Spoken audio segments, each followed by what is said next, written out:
Hello everybody, this is Artega Omega here with my first ever Let's Play, hopefully my first of many.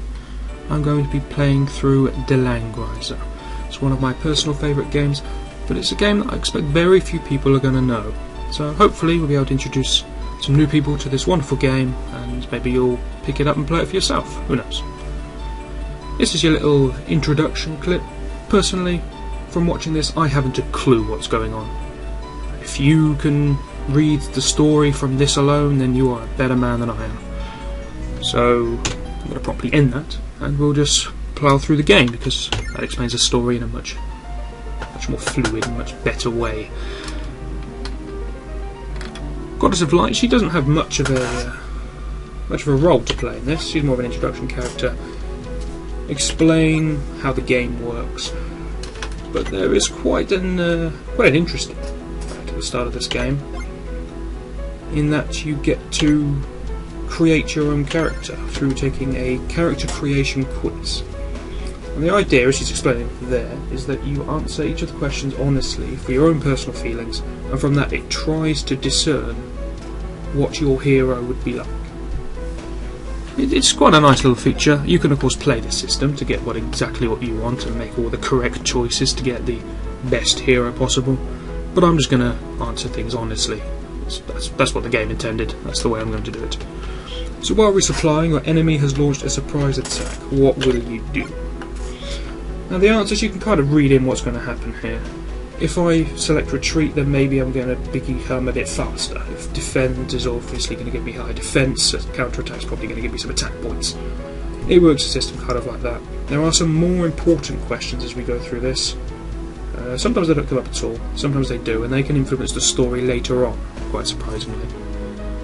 But, like I said, we'll just answer these honestly, and we'll see where we go. So, personally, I'll probably defend. Essential quality of a matchless unit. Well,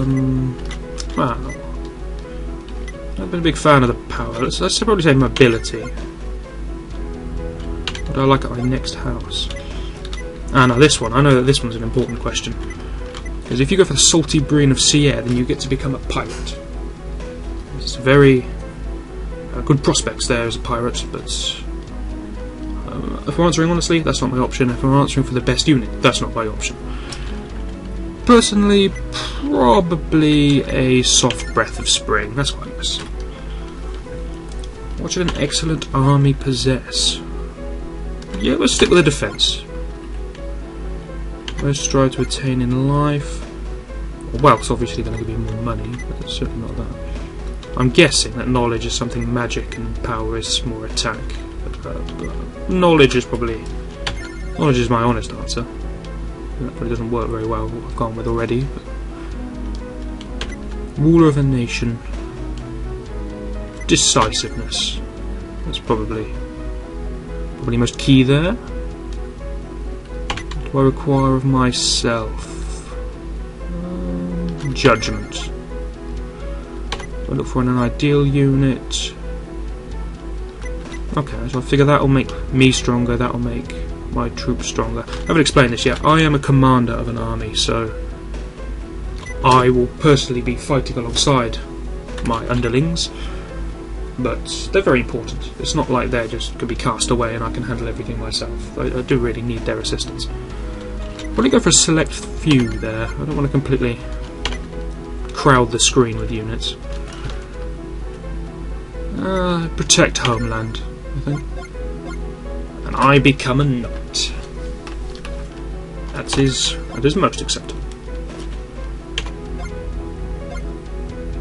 No, thank you. I think we can figure out the battles for ourselves. I know how to do the battles, and I'll be explaining them as I go, so we'll skip that rather long tutorial on how the battles work. So, Scenario 1 is the prologue. Unfairly named, I do feel, as Scenario 1 because the majority of this level is talking. It's quite a boring point to start on, but they need to set out the story for people like us who weren't willing to watch their excessively long introduction. Some kind of karma coming back there. You probably already tell I'm not going to be reading out the text for you. I don't feel there's any point. we're all capable of reading. I'll just leave it at that. This girl, Liana, she's going to be coming up a lot. So characters Erwin, that's me, default name, I just stuck with it. Hayne, childhood friend, and Liana, his childhood friend. She's obviously more important than just some... well, she's a cleric, just some cleric girl. Since we've got Imperial warriors going after her, but... you know, we have to defend her. Not the way we've been roped into this. We have nothing to do with this woman, but she's friends of our friend, so therefore we have to go and risk our lives to save her. And I've already started on the Battle of the Bronze Moon by explaining what I'm doing. Hiring troops. Every commander can hire troops up to a limit. Erwin's limit is 4. That limit's probably decided because I'm a knight. Maybe if I was a magician I'd have less. I don't know. And again, the troops you can hire, basic soldiers or mounted soldiers, troopers. That's down to me being a knight. Equipment. Did we get any equipment? No, we didn't. You can get some items from that opening quiz if you answer specifically. Sort of ancient relics that boost your stats. We didn't get any. Probably means we have more base stats in exchange for that. But I don't really know what I'm doing from that quiz. Hayne is a warlock. You can't change what Hayne is. He always starts as a warlock. He can only buy soldiers, and he can only buy 3 of them. His soldiers, I think, will technically be worse than ours.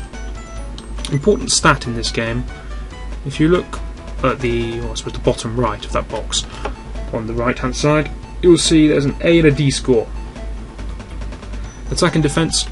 That's all self-explanatory. The +3 and the +2 is a bonus given to our units. You see that Hayne's bonuses are significantly less. It just means that the more fighting kind of units, the knights and the gladiators, they give good bonuses to their units, make their units stronger. The magicians, they're frail, they're weak. Their units are going to be frail and weak as well. It's an important stat, and it's one we'll be trying to boost later on. So the game itself, therefore, must admit that it is excessively long with its introduction, since it's offering us to save before the first round of the first level. Now, as I said, this level mostly story, so we'll just work our way through it.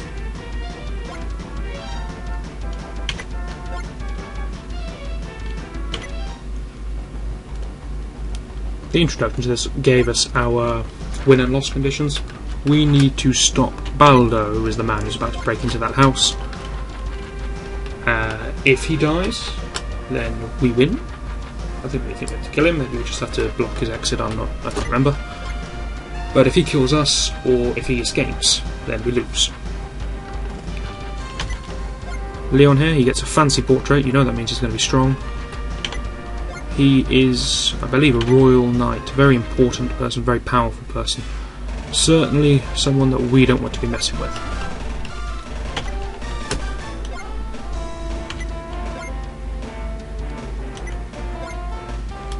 I'm a little surprised that Erwin and Hayne, who have been travelling together, seem to have been sleeping in different buildings, completely apart from one another.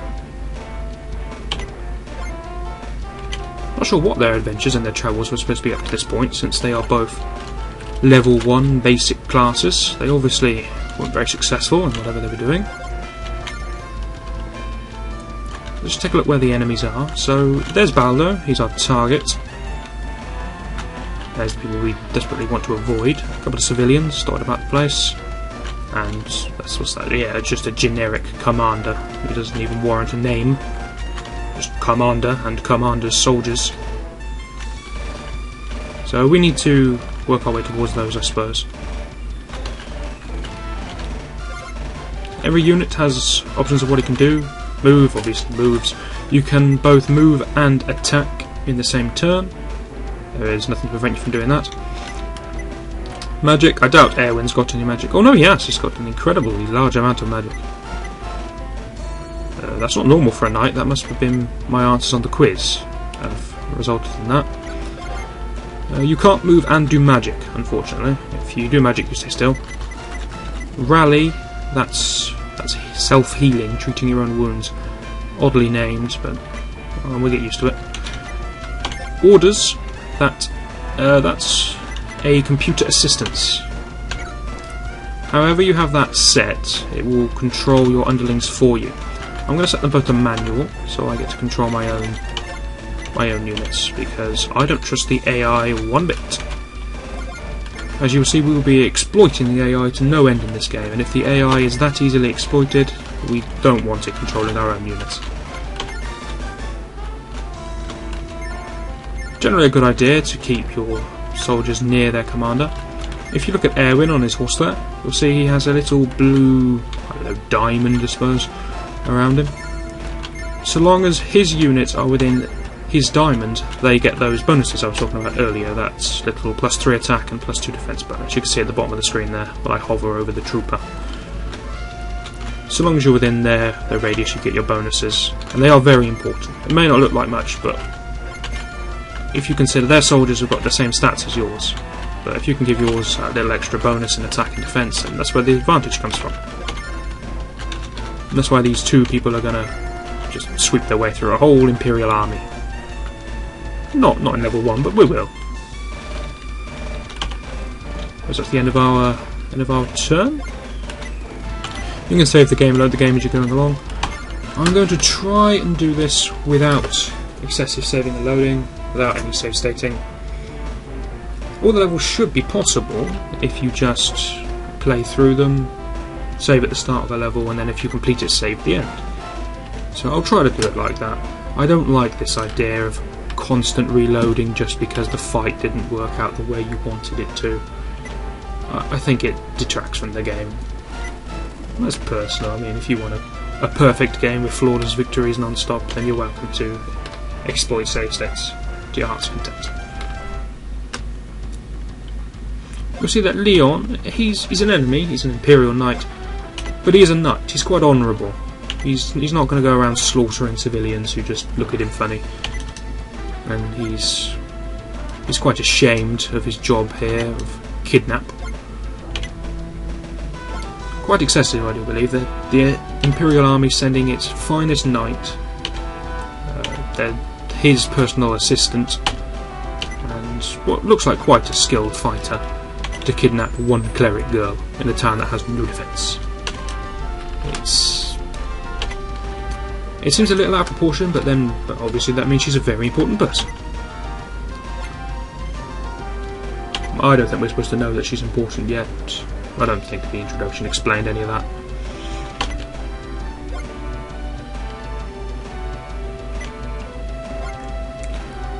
Baldur obviously doesn't have the same level of chivalry that Leon has.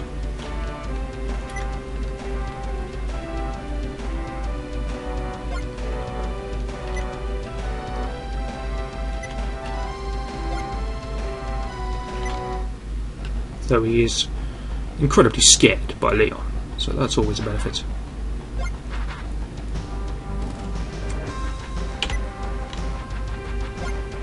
It is nice to see the local militia have a little bit of courtesy. They want to defend and save people who are under attack. That's good to see.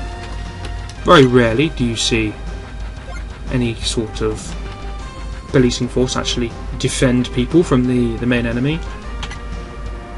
These people, they're at least going to give it a go. Not sure why the local militia believes they can take on the finest knight of the Imperial Army, but kudos to them for trying.